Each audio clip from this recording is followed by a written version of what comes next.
हमारा ग्रह पृथ्वी हमेशा से इतना खूबसूरत नहीं था। अरबों साल पहले यह धूल और गैस का एक घूमता हुआ गोला था। ब्रह्मांड के मलबे का यह बादल एक नए तारे, हमारे सूरज का चक्कर लगा रहा था। धीरे धीरे युगों तक गुरुत्वाकर्षण ने इस सामग्री को एक साथ खींच लिया। कण आपस में टकराते और चिपकते गए, जिससे भारी गर्मी पैदा हुई। आखिरकार पिघले हुए इस गोले ठंडा होकर जम गया, जिससे सबसे पहली चट्टानें बनी। यह पृथ्वी का जन्म था, एक ऐसी नाटकीय घटना जिसने आगे आने वाली हर चीज के लिए मंच तैयार किया।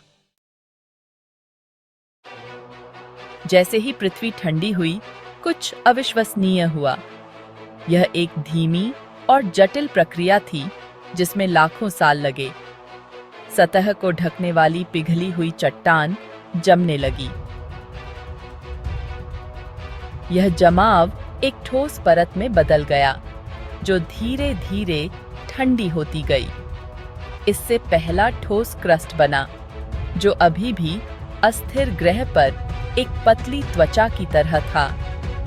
यह क्रस्ट कई बार टूटता और फिर से बनता रहा, लेकिन ठंडा होने की प्रक्रिया एक समान नहीं थी।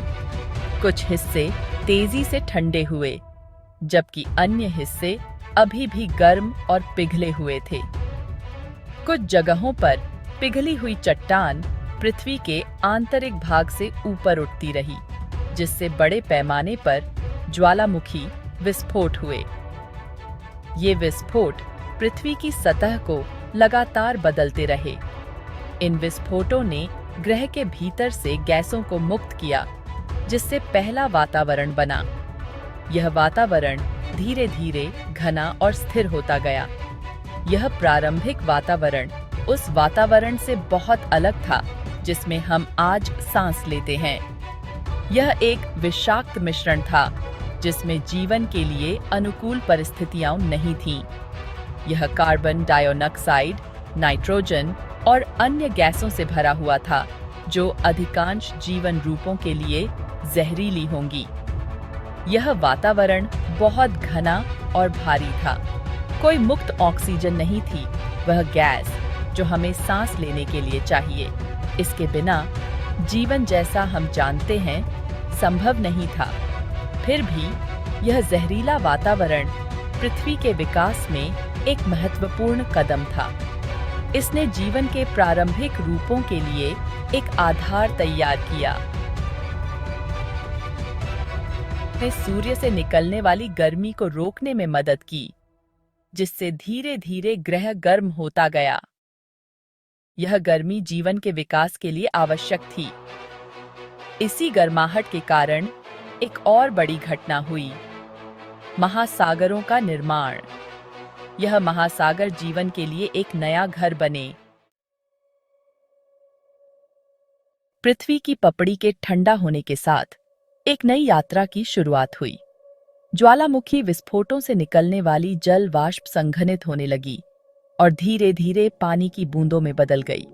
बंजर भूमि पर बारिश हुई, जिससे निचले इलाके भर गए। यह पानी जीवन के लिए आवश्यक तत्वों को लेकर आया। लाखों वर्षों में ये बेसिन विशाल महासागरों में बदल गए। इन महासागरों ने जीवन के लिए एक आदर्श वातावरण प्रदान किया। ये शुरुआती महासागर गर्म और उथले थे, जिनमें पृथ्वी की पपड़ी से घुले हुए खनिज पदार्थ भरे हुए थे। इन खनिजों ने जीवन के निर्माण खंडों को जन्म दिया। वैज्ञानिकों का मानना है कि इसी आदिम सूप में जीवन का पहली बार उदय हुआ था। यह सूप जीवन के पहले अणुओं का पालना था। निर्जीव पदार्थ से जीवन कैसे उभरा, इसका सटीक विवरण एक रहस्य बना हुआ है, लेकिन यह रहस्य हमें जीवन की जटिलता और सुंदरता की याद दिलाता है। हालांकि हम जानते हैं कि लगभग 3.5 अरब साल पहले इन प्राचीन महासागरों में पहले एकल कोशिका वाले जीव दिखाई दिए। ये जीव जीवन के पहले रूप थे। जीवन के ये सरल रूप पृथ्वी पर सभी जीवन के पूर्वज थे, सबसे छोटे बैक्टीरिया से लेकर सबसे बड़े डायनासोर तक। इनका विकास एक अद्भुत यात्रा थी। वे अविश्वसनीय रूप से लचीले थे, उन परिस्थितियों में जीवित रहने और फलने फूलने में सक्षम थे जो आज हमारे लिए घातक होंगी। उनकी सहनशीलता ने जीवन को आगे बढ़ाया। ये प्रारंभिक जीव पृथ्वी के इतिहास में सबसे महत्वपूर्ण परिवर्तनों में से एक के लिए भी जिम्मेदार थे, ऑक्सीजन का उत्पादन। इस ऑक्सीजन ने जीवन के और भी जटिल रूपों के विकास का मार्ग प्रशस्त किया। भाग 4। पैंजिया, महाद्वीप। जैसे जैसे महासागरों में जीवन पनप रहा था, पृथ्वी के महाद्वीप गतिमान थे। अपने नीचे के मेंटल के धीमे मंथन से प्रेरित होकर महाद्वीप लाखों वर्षों में दुनिया भर में बहते रहे, टकराते रहे और अलग होते रहे। लगभग 300 मिलियन वर्ष पहले कुछ उल्लेखनीय हुआ। पृथ्वी के सभी भूभाग आपस में टकराकर एक ही महाद्वीप बनाते हैं, जिसे हम पैंजिया कहते हैं। पैंजिया एक विशाल अखंड भूमि थी जो एक ही वैश्विक महासागर से घिरी हुई थी। इसका ग्रह की जलवायु और पर्यावरण पर गहरा प्रभाव पड़ा। महाद्वीप का आंतरिक भाग संभवतः शुष्क और रेगिस्तानी रहा होगा, जबकि तटीय क्षेत्रों में अत्यधिक मौसमी परिवर्तन देखने को मिले। फिर भी पैंजिया पर जीवन फला फूला। पौधों और जानवरों ने इन चुनौतीपूर्ण परिस्थितियों में जीवित रहने के लिए नए अनुकूलन विकसित किए। इस अवधि ने पृथ्वी के इतिहास में एक महत्वपूर्ण मोड़ को चिह्नित किया, जिसने डायनासोर के उदय के लिए मंच तैयार किया। भाग 5। डायनासोर का युग शुरू होता है। डायनासोर का शासनकाल लगभग 250 मिलियन वर्ष पहले मेसोजोइक युग के दौरान शुरू हुआ था।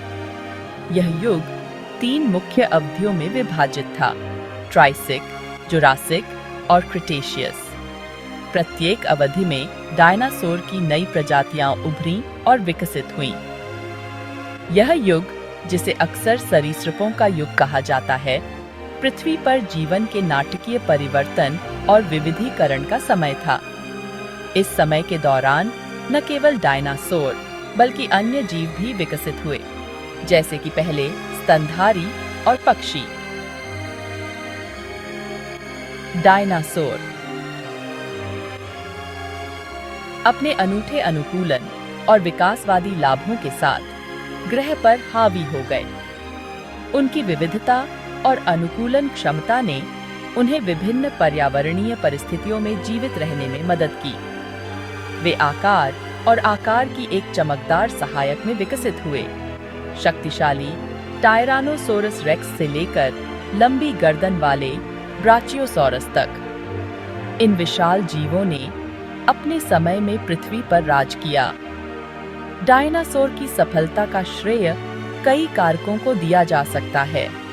उनके शारीरिक संरचना और व्यवहार में अनुकूलन ने उन्हें विभिन्न पारिस्थितिक तंत्रों में पनपने की अनुमति दी। उनके मजबूत अंगों और कुशल श्वसन प्रणाली ने उन्हें जल्दी और कुशलता से चलने की अनुमति दी। यह उन्हें शिकार करने और शिकार से बचने में मदद करता था। वे गर्म रक्त वाले थे, जिससे उन्हें विभिन्न जलवायु में फायदा होता था। यह विशेषता उन्हें ठंडे और गर्म दोनों वातावरण में जीवित रहने में मदद करती थी। और शायद सबसे महत्वपूर्ण बात यह है कि उन्होंने अनुकूलन की एक विस्तृत श्रृंखला विकसित की, जिससे वे विभिन्न पारिस्थितिक निशानों में पनप सके। यह अनुकूलन क्षमता उन्हें विभिन्न प्रकार के भोजन और आवास में जीवित रहने में मदद करती थी। कुछ शाकाहारी थे, प्रचुर मात्रा में वनस्पति पर चढ़ते थे, जबकि अन्य भयानक शिकारी थे जो अपने शिकार का शिकार करते थे। इस प्रकार डायनासोर ने पृथ्वी पर जीवन के हर पहलू को प्रभावित किया और अपने समय में सबसे प्रमुख जीव बन गए।